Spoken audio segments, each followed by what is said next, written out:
것이 우리 요한복음 강의 47번째 요한복음 10장 11절에서 21절 말씀으로 나는 선한 목자라. 선한 목자는 양들을 위하여 목숨을 버리거니와 삭구는 목자도 아니요 양도 제 양이 아니라. 이리가 오는 것은 보면 양을 버리고 달아나니 이리가 또 해치는. 내가 내 양을 알고 양도 나를 아는 것이 아버지께서 나를 아시고 내가 아버지를 아는 것 같으니 나는 양을 위하여 목숨을 버리노라.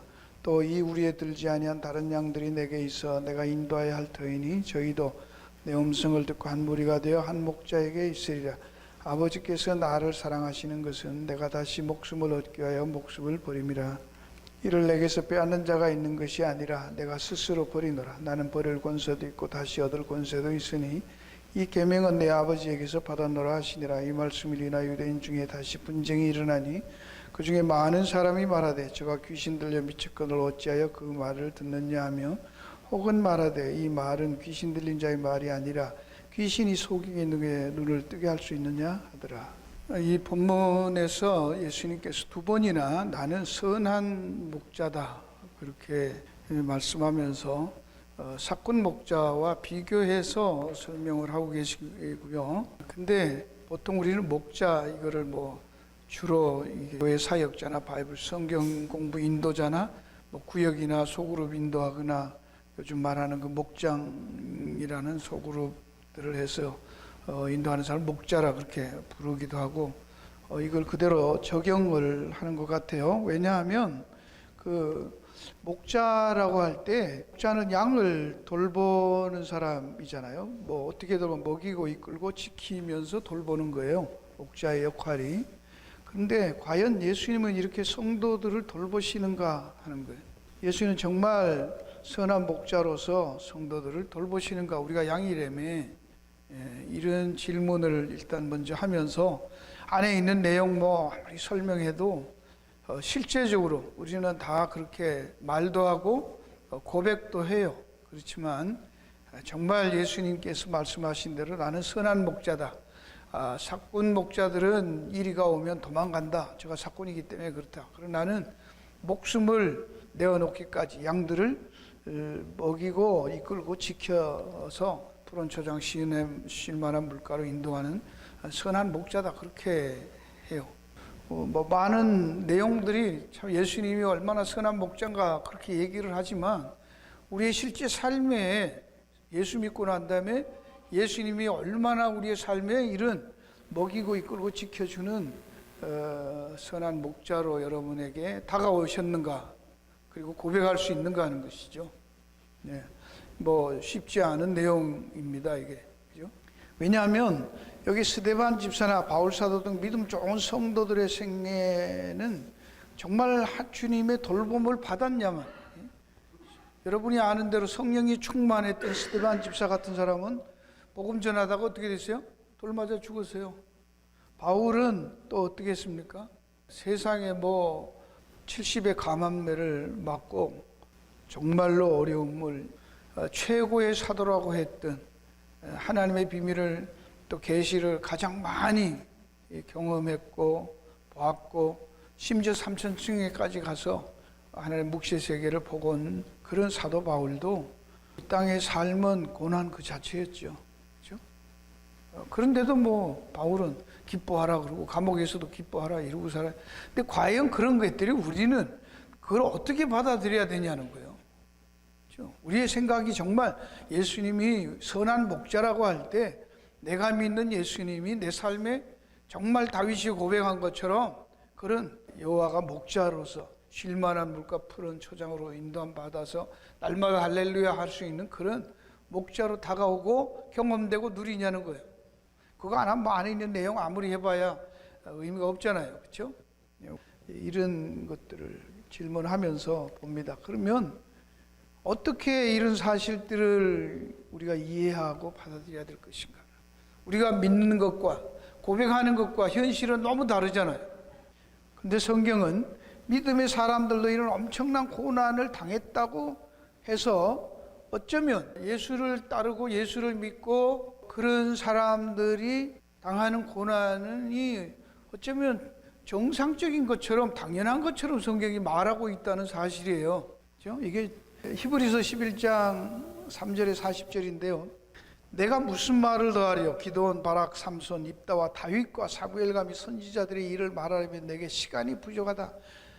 저희가 믿음으로 나라를 이기기도 하며 의를 행하기도 하며 약속을 받기도 하며 사자들의 입을 막기도 하며 불의 세력을 멸하기도 하며 칼날을 피하기도 하며 연약한 강하게 되기도 하며 전쟁의 용맹대 이방 사람 진을 물리치기도 하며 여자들은 자기 죽은 자를 부활로 받기도 하고 어떤 일은 더 좋은 부활고자 하여 악행을 고차히 면치 아니하고 뭐 엄청난 얘기들을 하잖아요. 그렇죠? 이건 긍정적입니다. 믿음으로 뭐 어마어마한 나라를 얻기도 하고 전쟁에도 이기고 감당할 수 없는 너무나도 놀라운 이런 것을 경험합니다. 그러나 동시에 보면 또 어떤 이들은 뭐 그런 긍정적인 면만 우리가 늘 듣는데 한쪽으로서는 성경은 정직하게 말하는 거예요. 어떤 이들은 희롱과 채찍질뿐 아니라 결박과 옥에 갇히는 시험도 받았으며 돌로 치는 것과 톱으로 켜는 것과 시험과 칼에 죽는 것을 당하고 양과 염소의 가죽을 입고 유리하며 궁핍과 가난 환난과 학대를 받았으니 이런 사람 세상에 감당치 못한다. 이 말은 여기 관로를 이렇게 주석을 히브리서 기자가 쓰다가 달았는 거예요. 이거는 그죠? 세상에 감당치 못한다. 이게 뭐예요? 세상은 이런 사람들을 둘 곳이 없다는 거예요. 이런 사람을 포용할 수 있는 자리도 없고 여지도 없다는 거예요. 세상에는 낄 수 없는 사람이다. 이 사람들이 다 뭐요? 믿음으로 말미암아 증거를 받았으니 약속은 받지 못했다. 저희가 광야와 산중과 암야와 토굴에 유리하였다 떠돌아다닌 거예요. 뭐 토굴에도 그냥 박혀서 산 게 아니고 이 토굴 저 토굴 옮겨 다녔다는 광야로. 이런 사람들 믿음으로 살았지만 그것을 현 삶에서는 못 누리고 살았다는 거예요. 그 놀라운 것들을 뭐 이런 경우도 있다는 얘기를 하는 거예요. 히브리서에서 믿음으로 산다고. 우리가 생각하고 있는 것과 많이 다르지 않습니까? 성경은 이 고난에 대해서도 한 세 가지로 베드로전서에 보면 잘 요약하는 것 같아요. 베드로전서 2장 19절 25절에 보면 고난의 성류가 세 가지예요. 애매히 당하는 고난이 있습니다. 그렇죠? 그 다음에 죄가 있어 당하는 고난도 있습니다. 자기 죄 때문에. 그 다음에 오직 선을 행함으로 고난받는 것도 있다는 거예요. 우리가 당하는 어려움들이 보면 이 세 가지로 있네요. 근데 애매한 고난, 이거는 뭐 전혀 까닭을 알 수 없는 거예요. 욥같이. 그러시겠죠? 우리도 실제로 뭐 내가 뭘 잘못했거나 죄를 지었거나 그렇다고 뭐 신앙적으로 열심히 해서 뭐 그렇다 이런 것도 아니고 대책이 없는 거예요. 그냥 운전 똑바로 하고 그 맨정신으로 열심히 일하고 가다가 그냥 들이와서 받는 거죠. 예. 그래서 뭐 교통사고 나고 죽을 수도 있고 병신되고 어려울 수 있다는 얘기죠. 열심히 했는데 안 되는 거예요. 그런 이유가 없는 거예요. 그런데도 뭐라고 그러세요? 하나님을 생각함으로 슬픔을 참으면 아름답다. 뭐 답이 뭐예요? 애매한 고난이 올 때는 도대체 답을 모르겠다. 그럴 때는 뭐예요? 하나님을 생각하라. 하나님이 계시는구나. 그리고는 슬픔을 참으라는 거예요. 그 이상 대책이 없어요. 성경의 답이. 뭘 비결이 있어요? 좋은 로열을 사서 뭐 해결을 해요. 뭐 그것도 할 수 있는 것만 해야겠죠. 그러니까 아무리 해도 안 되는 그런 것은 모르는 것은 하나님은 계시다. 하나님은 역사하시다. 하나님은 아신다. 하나라도 하나님의 뜻과 경륜 밖에서 일어나는 우연은 없다. 그렇게 알고 참으라는 거예요. 그 다음에 죄가 있으면 매를 맞고 참으면 무슨 칭찬이에요? 죄 있으면 뭐 참어? 아니 당하라는 거예요.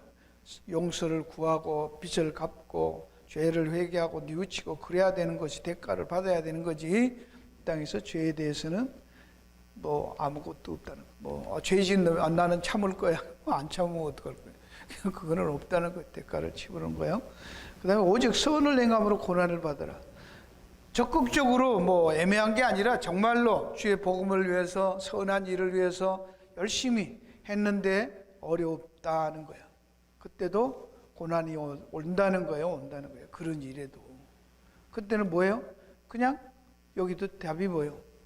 참으라. 그게 하나님 앞에서 아름답다. 그래서 이를 위하여 너희가 부르심을 입었으니 말합니다. 그러니까 우리가 선을 행함으로 착하게 살아도 오는 고난들에 대해서는 왜 이런 일이 와임이 그런 것은 없고, 그래도 선을 행해서 고난 오는 그것 때문에 부름을 받았다. 그렇게 성경은 아예 고난에서 자유할 수 있는 인생이 있어요, 없어요? 믿음이 좋으면, 기도를 많이 하면 없어요. 어떤 모양으로든지 고난에 처하게 될 수밖에 없다라는 것을 일단 성경이 전제하고 있습니다.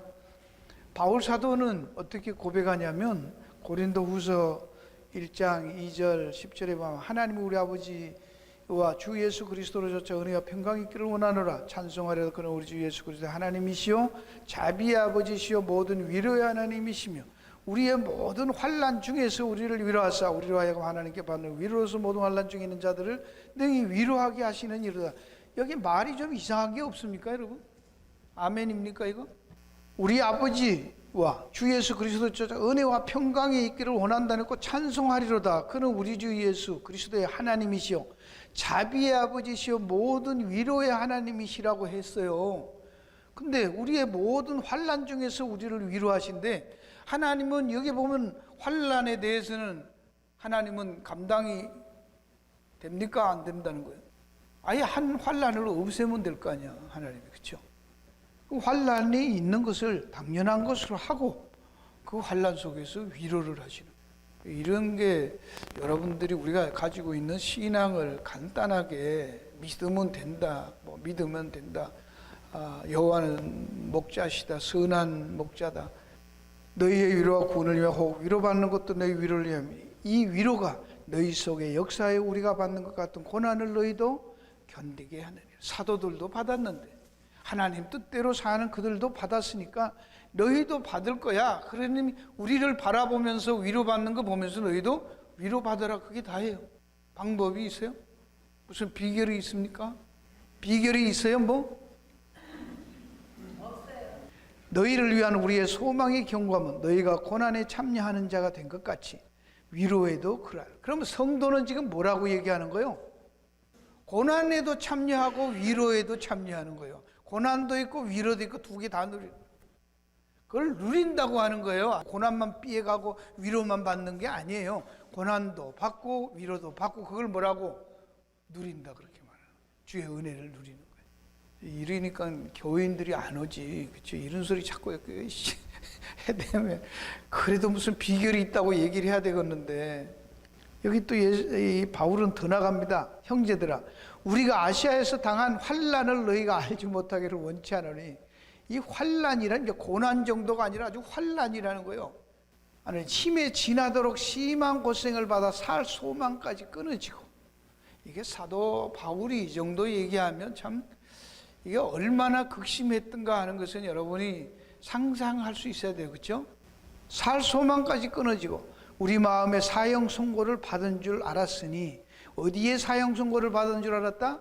마음에 사형 선고 받은 줄 알았다. 그럼 끝난 거지요, 뭐. 그렇죠? 바람만 불어도 죽는 줄 아는 거고 무너지는 줄 아는 거고 그런 거잖아요. 이는, 같이 읽어요. 시작. 이는 우리로 자기를 의뢰하지 말고 오직 죽은 자를 다시 살리시는 하나님만 의뢰하게 하십니다. 여기에 가봐야 살 소망이 끊어져서 사형 선고 받을 줄 아는, 바로 그 자리까지 가봐야 죽은 자를 다시 살리시는 하나님을 의지하게 될 거 아니에요. 그 전에 하는 믿음들은 다 뭐요?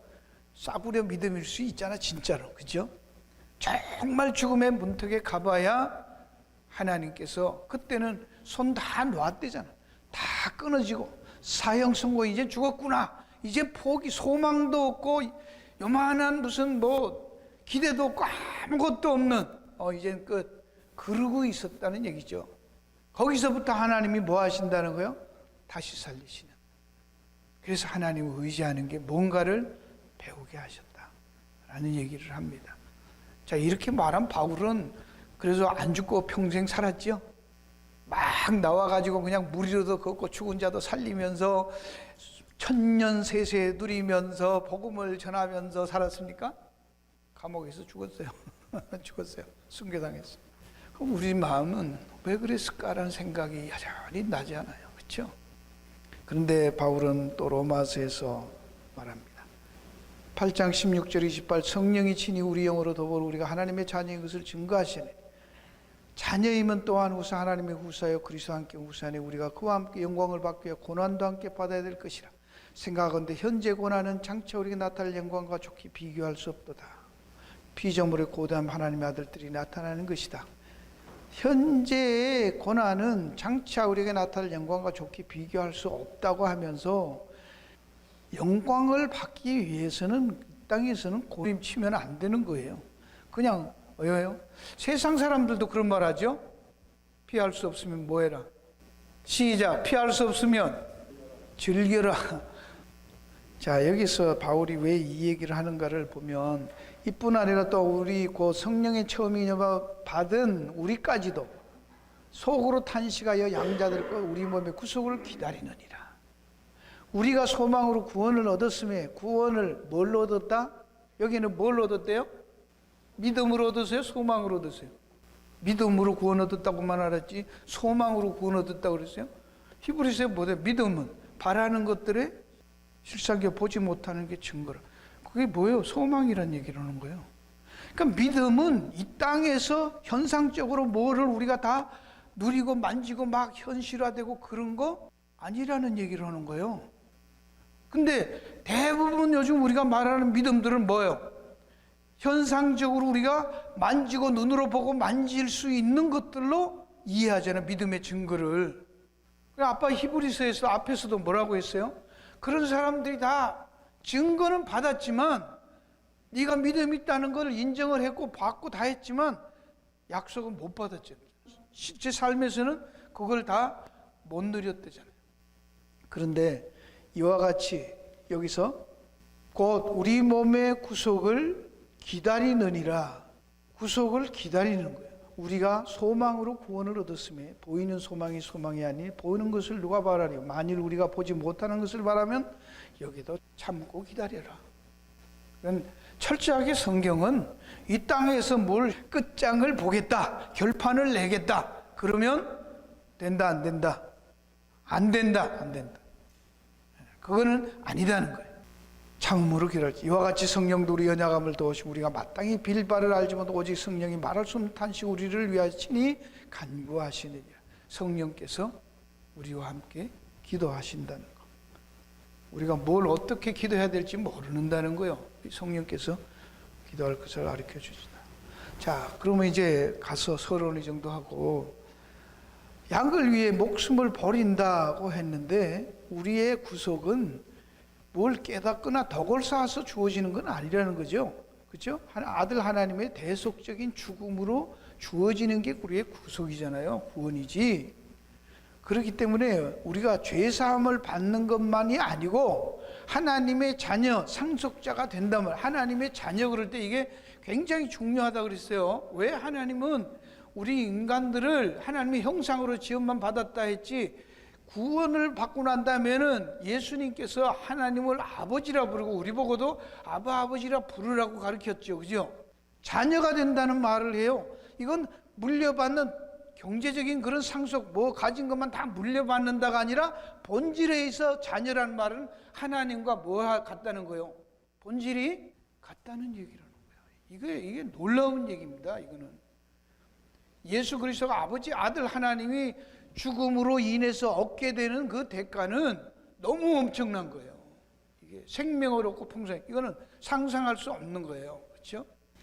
그러므로 이것은 전적인 은혜로 된 게, 목숨을 버렸다는 말은 전적인 은혜로 된 것을 결코 취소되거나 잘못될 수 없다. 하나님이 자신의 하나뿐인 아들을 죽음을, 생명을 주고 바꿨다면 그것에 대해서 그냥 다른 것을 할 수 없기 때문에 그걸 은혜라고 하는 것이잖아요. 뭘 우리에게 요구할 게 요만큼이라도 남아있으면 은혜가 아니잖아요. 우리에게 요구하지. nothing. 근데 뭘 자꾸 하래.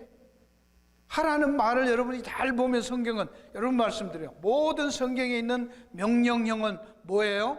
하나님이 우리를 통해서 하시겠다는 하나님의 의지예요. 그렇게 이루시겠다는 거예요. 근데 하나님께서 우리를 양을 이끄신다 그렇게 말해요. 그러면 우리는 순종도 하고 다 해요. 그러면 이끌어서 가요. 그러면 이끄는 대로 끌려가도 누가 간 거예요? 내가 간 건 간 거잖아. 여기다 끈을 매가지고 시장 갈 때 엄마가 애를 이렇게 끈을 매가지고 가도, 손을 잡고 가도 애가 걸어갔는데 걔는 엄마 따라서 잘 갔기 때문에 지가 갔지만 수동적 능동태로 간 거예요. 이해하시겠습니까? 하나님이 우리를 끄는 삶이 그거다 이거예요. 그렇단 말입니다. 그걸 성경 헬라어에서는 디포넌트 동사라는 걸 써요. 의미는 능동형인데 형태는 수동태의 형태예요. 동사가. 아시겠습니까? 그런 게 있다고 헬라어에만 있어요. 그 신기한 폼이잖아요. 전에도 말씀드리는 불이 났는데 불이 났으면 내가 튀어나온 건 내가 튀어나왔어요. 그러나 내가 나온 것은 나오게 나를 누가 밀어낸 거예요? 불이. 내가 태어난 것은 내 혼자 묵상해갖고 나가야지가 아니라니까.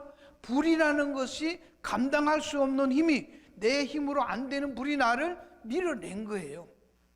그러면 지나가서 여러분이 아는 그 탕자의 비유, 누가복음 15장에도 탕자의 비유가 있어요. 양이, 우리가 말할 때 양이, 목자가 와서 양을 부르면 양이 쫄쫄쫄 그 음성을 듣고 따라가는 거 봤잖아요. 그렇죠? 그 양은 자기가 능동태로 자발적으로 나가지만 목자의 음성이 의해서 나가는 거예요. 이해하시겠죠? 목자의 음성이 끼어서 끌어낸 것이죠. 눈에 안 보이지만. 그렇죠? 그러면 양은 자기가 스스로 했지만 그것은 뭐예요? 목자의 음성에 이끌려서 끄집어내음을 당한 거예요. 그러면 탕자가 밖에 나가서 아들이 허랑방탕하고 돼지 쥐엄 열매 먹을 때 스스로 생각하기를 뭐라고 생각해요? 내가 여기서 줄여 죽는구나. 우리 아버지 집에 가면 먹을 게 많은데 내가 아버지한테 가야지. 그리고 아버지에게로 가잖아. 그렇죠? 그걸 여러분은 그 아들이 혼자 띵킹해서 가는 것이죠. 그 띵킹 속에 누가 끌어당긴 거요? 아버지의 마음이, 아버지라는 실체가 그 아들을 끌어당기는 거예요. 아버지 품으로. 아버지가 없었다면 그 아들은 무슨 띵킹이 필요해? 아무것도 없는데 뭘 명상을 해? 붙잡아야, 붙들고 명상을 해야지. 그렇죠? 돌아갈 곳이 있어야 되는 거잖아요. 그걸 붙들어야 돼. 아버지를 생각해내고 아버지가 생각났고 그 아버지를 붙들고 그 아버지 있는 곳으로 가겠다고 자기가 생각했지만, 우리가 지난번에 본 눈에 진흙을 바랐던 장님이 실로암에 가서 하는 것처럼, 그 전의 이야기는 양의 우리에 갈 때 문지기가 양문을 열어주는 것처럼 이미 그런 작업이 다 일어나고 부르고 그 음성이 들리고 양은 나가는 거예요. 나가는데 문지기가 닫아놨으면 암만 목자가 불러도 어떻게 나가? 양이 문을 못 열고 못 나가지요. 그렇죠? 하나님의 역사가 있다 그 말입니다.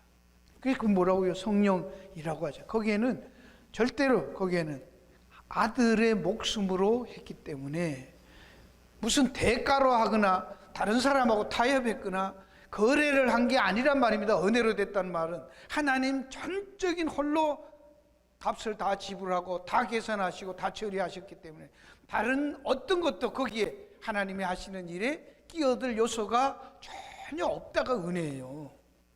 공짜만 받았다, 공짜가 줬다 그런 뜻이 아니잖아요. 은혜라는 말이 그래서 무서운 거예요. 그러니까 하나님께서도 이 은혜로 준 건 은혜로 했기 때문에 다른 것으로는 절대로 뺏어갈 수가 없어요. 뭘 기대거나 요만큼 뭐 같이 협조를 하거나 뭐 한 게 있으면 찾아갈 텐데 뺏을 게 없어요. 하나님 홀로 했기 때문에 절대로 취소되거나 잘못될 수가 없다라는 것을 말씀합니다. 그리고 그 선한 목자는 자기가 선한 목자가 되어서 부른 그 양들을 다시 보냅니다. 들락날락하게 만들어요. 보내요.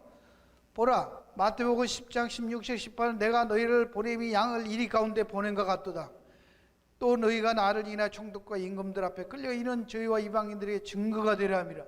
보낸대잖아요. 그냥 이리 가운데 보내는 것처럼 양들을 보낸다고. 그러면 고난이 있는 것이죠. 조마조마한 것이죠. 참 불안한 것이죠. 사는 게 그런 거예요.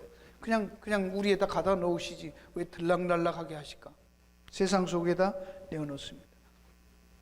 요한복음 21장에서도 예수님이 부활하신 다음에 베드로에게 찾아와서 여기 예수께서 가셔서 떡을 가져다가 저희에게 주시고 생선도 가셔 이것은 예수 죽은 자 가운데 살아나시니 세 번째 제자들이 나타나셨어요. 이게 뭡니까? 다윗이 말한 바로 그 모습이잖아요. 원수의 목전에서 상을 베푸시고 만찬을 베풀어 놓고 어린 양의 혼인잔치를 하면서 다 힘없이 이제는 실망하고 좌절하고 다시 고기 잡는 본업으로 미래도 없고 소망도 없는 그 자리로 돌아간 베드로 제자들을 불러서 조촐하게 식탁을 차려놓고 초대하시는 거예요. 그게 그림자잖아요. 그러고 묻습니다. 베드로에게 요한의 아들 시몬아 네가 나를 사랑하느냐. 여기 이 말도 재밌는 것 같아요. 전에 시몬아 그렇게 안 하고 요한의 아들 시몬아. 요한은 뭐 하나님을 사랑하는 자잖아요. 사랑하느냐. 네가 나를 또 사랑하 가라사대 내 양을 먹이라. 두 번째 또 내 양을 치라. 또 네가 사랑하느냐 그러니까 내 양을 먹이라. 여기 양을 먹이라 치라 먹이라. 목자로 보내는 거예요. 오늘날도 이게 우리가 9장에서 본 것처럼 예수님은 하나님의 보냄받은 자로 오셔서 다시 그 눈먼 날 때부터 소경된 자를 불러서 뭐 하셨어요? 보냄받은 자로 만들어서 사역하시죠. 그렇죠? 네. 보냄받은 자로. 그게 하나님의 하시는 일을 나타내고자 합니다. 오늘 우리들을 불러서 하나님이 하시는 일을 드러내게 하는 거예요. 그거 하시려고 부르신 거예요. 그러면서도 말씀합니다. 진실로 내게 이르노니 젊어서는 네가 스스로 뛰고 원하는 곳으로 다녔거니와 늙어서는 네 팔을 벌리 남이 네게 뛰고 원치 않은 곳으로 데려가. 네가 원하는 거하고 상관없는 인생을 살게 될 거다. 뭐 이걸 갖고 뭐 깎걸로 죽었다 그런 얘기도 하지만 인생은 하나님의 양치는 목자로 또 부름을 받아서 그 일을 한다 할지라도 우리 원대로 되는 거 없다라는 얘기를 하고 있습니다. 이런 고난을 언제까지 또 어떻게 해야 할까요? 이게 이제 왔죠. 이제 쫙 들어봤지만 재밌는 거는 계시록 6장 9절 11절에 보면 다스딘을 뗄 때 내가 보니 하나님의 말씀과 저희의 가진 증거를 인하여 죽임을 당한 영혼들이 제단 아래에서 큰 소리로 불러가리되 거룩하고 참되신 대주에 땅에 있는 자들을 심판하여 우리 피를 신원하여 주지 아니하시기를 어느 때까지 하시려니. 빨리 좀 이제 끝내고 저 땅에 있는 것들 형제들을 위해서 이제 빨리 주님 세상 끝내시면 안 되겠습니까? 먼저 죽은 성도들이 부르짖는 내용이에요. 그죠? 그러니까 각각 저희에게 흰 두루마리를 길을 주시며 가라사대 아직 잠시 동안 쉬되 저희 동무 종들과 형제들도 자기들처럼 죽임을 받아 그 수가 차기까지 하라. 뭐 하라는 거예요 지금? 너희들만 구원받았고 그렇다고 해서 빨리 가는 게 아니라 하나님이 구원받아야 할 자들이 다 구원될 때까지 그들이 믿음으로 죽을 때까지 어떻게 한다? 차기까지 기다리라 그렇게 말합니다. 그러면서 고린도전서 10장 11절 15 우리가 잘 아는 같이 읽을까요? 시작. 사람이 감당할 시험 밖에는 너희에게 당한 것이 없나니 오직 하나님은 미쁘사 너희가 감당치 못할 시험 당함을 허락지 아니하시고 시험 당할 즈음에 또한 피할 길을 내사 너희로 능히 감당하게 하시느니라. 그런즉 내 사랑하는 자들아 우상 숭배하는 피하라. 나는 지혜 있는 자들을 말한 것 같지 않으니 너희는 내 이르는 말을 스스로 판단하라. 그러니까 여기에 감당할 수 있는 시험, 많은 시험이 뭐 때문에 온다는 거예요? 우상 숭배하는 일. 우상 숭배가 뭐예요? 탐심. 그게 우상 숭배고 시험의 뿌리일 수 있다는 거예요. 그러니까 우리가 많은 시험이 애매한 고난도 있고 시험도 있고 많은 시험들이 오지만 정말 그런 피할 거는 피해야지요. 그렇죠? 애매한 거라든지 뭐 선한 일 하는 거다 오는 거는 할 수 없고 참아야 되지만 가능하면 피할 수 있는 애매한 것들 말고 피할 수 있는 이런 우상 숭배들은 피해라 그렇게 말합니다. 그 다음에 요한복음 14장 18절 26절 27절에 내가 너희를 고아와 같이 버려두지 아니하고 너희에게로 오리라. 여기 예수님이 나는 선한 목자라 해놓고 너희를 위해서 내가 목숨을 버린다 하면서 너희를 고아와 같이 버려두지 않고 너희에게로 오겠대. 그러니까 그냥 떠나가신 게 아니고 오겠다는 거야. 고아와 같이 버려두지 않 보혜사 바로 성령을 너희들에게 보내줄 테니까 너희는 마음에 근심도 말고 두려워하지도 말라. 성령을 보내서 그렇게 하시겠다는 거예요.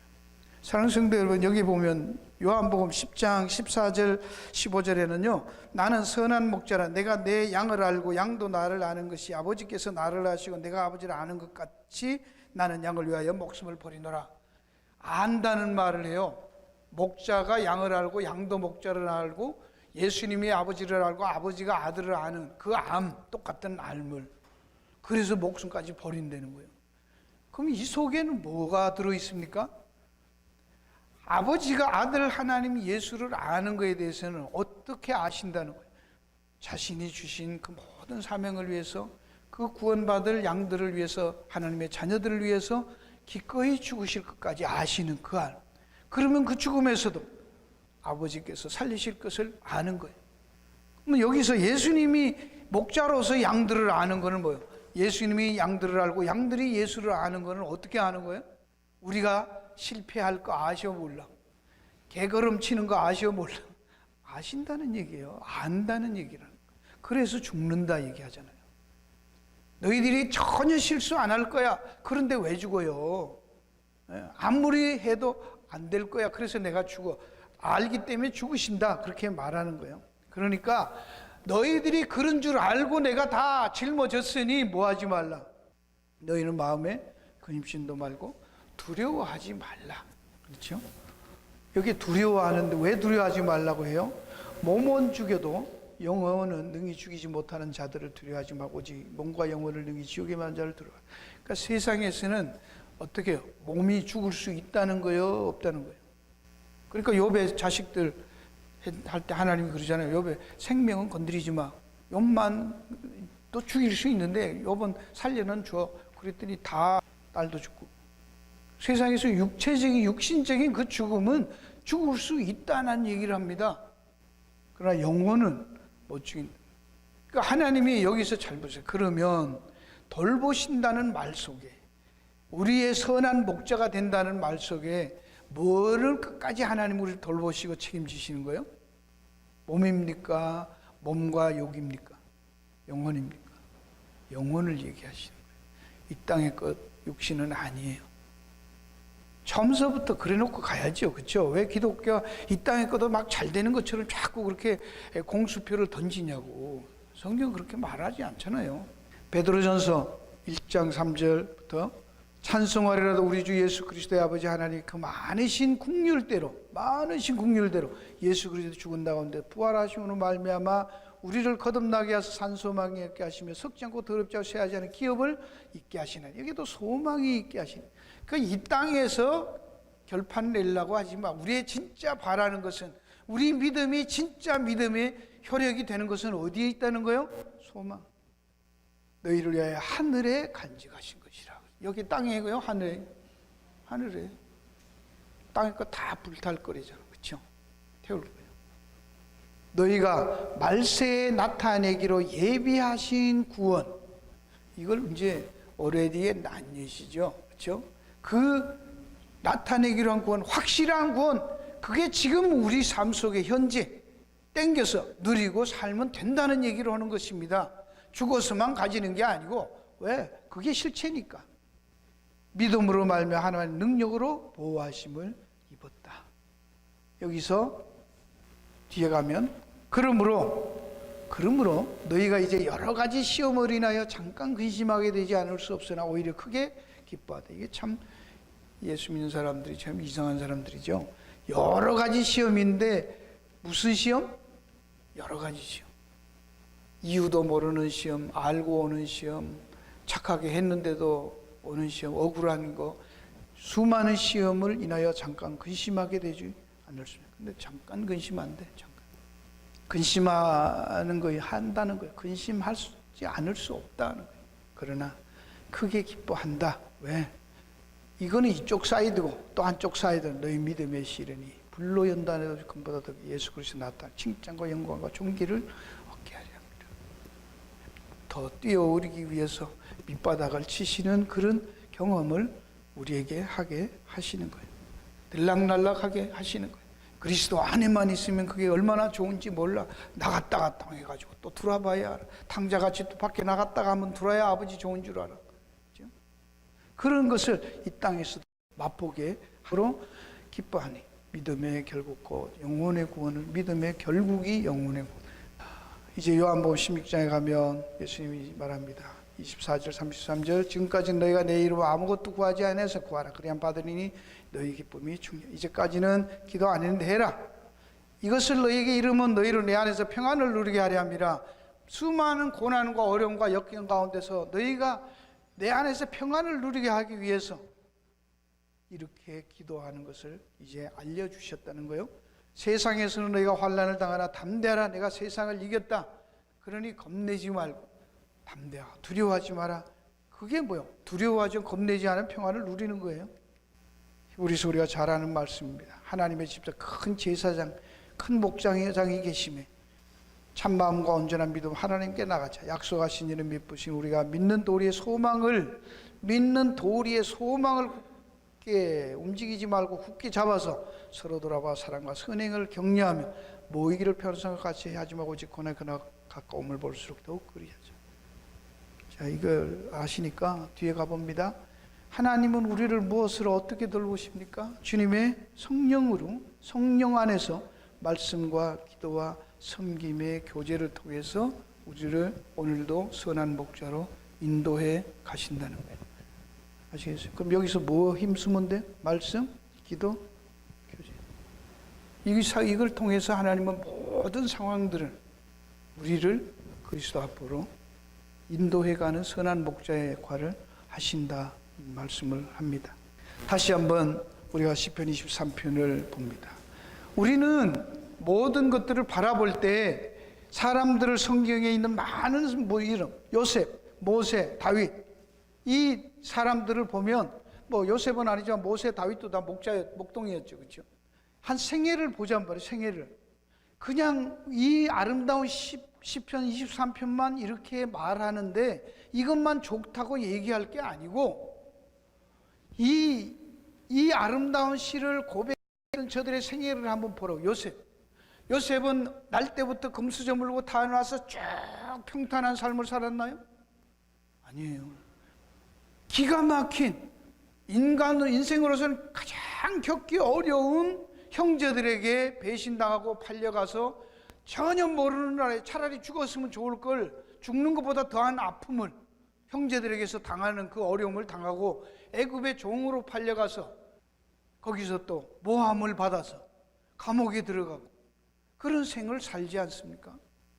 모세는 잘못했습니까? 파란만장하게 어머니 품에 떠나가지고 나일강에 버려진 생을 살았지만 참 요행이 또 궁에 들어가 공주의 양자로 자랍니다. 그래서 또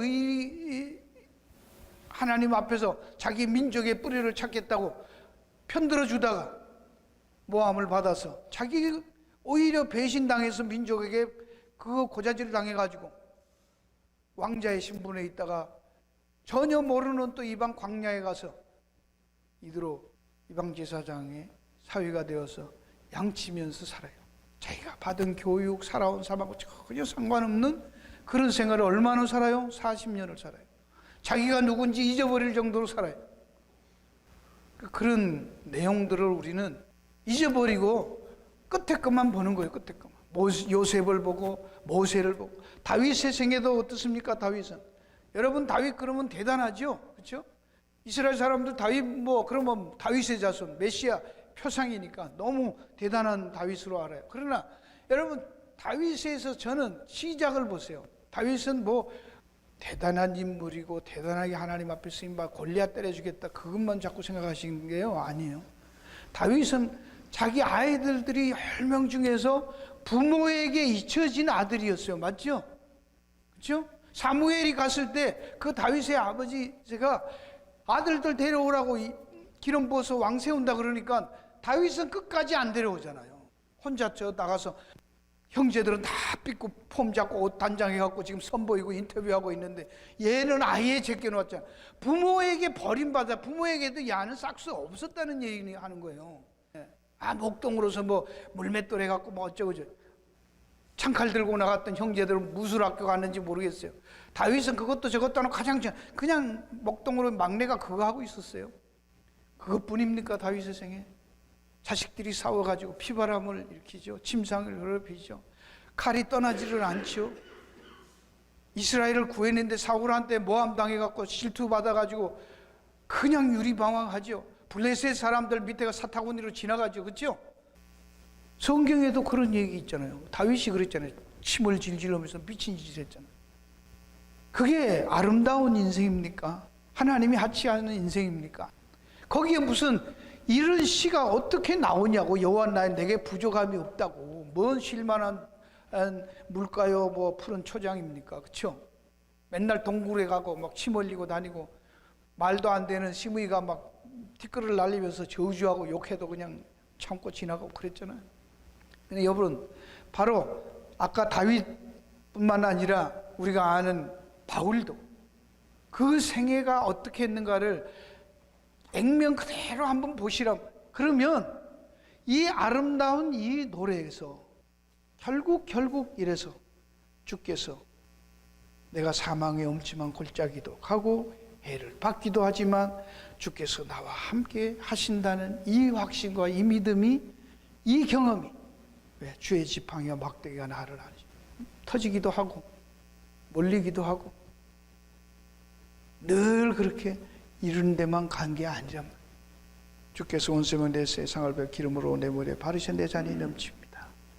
딱 여기서 우리는 한 어려움들을 당하고 신앙생활을 할 때 우리는 너무 좁게 내 개인적으로 우리가 사람 차원에서 땅의 관점에서 자꾸 이 말씀을, 신앙을 보지 말라는 거예요. 뭘로요? 제가 말씀드린 늘 구속사적으로, 통으로 연결해서 거시적으로 시작과 끝을 한꺼번에 보시라는 거예요. 그렇죠? 시작과 과정과 결론을 한꺼번에 봐서 그 중에 나를 대입을 시켜봐야지 되는 거지, 자꾸 자기를 대입을 시켜갖고 전체를 해석하려고 하면 안 된다 그 얘기예요. 바로 오늘 성경이 말하는 나는 선한 목자다. 바로 여러분에게 주님은 지금도 선한 목자이십니다. 우리를 어떻게 목자로서 인도해 가십니까? 당신의 목숨을 버리시면서까지 성령 하나님을 보내셔서 우리에게 인치시고 우리 안에 영원히 거하게 하시고 말씀을 통해서 깨닫게 하시고 역사하시고 섬김을 통해서 서로 위로하고 격려하게 하시면서 하나님께서 원하시는 그 길로 인도해 가시는 선한 목자이십니다. 여러분에게 있는 환경을, 세상에 있는 현상들을 바라보지 마시고 그 뒤에서 그 모든 현상들을 어거하시고 경륜해 가시는 선한 목자 되시는, 창조주 되시는, 말씀이신, 영이신 그 선한 목자이신 주님을 바라보시고 경험하시고 누리시기를 주의 이름으로 축원합니다. 기도하겠습니다.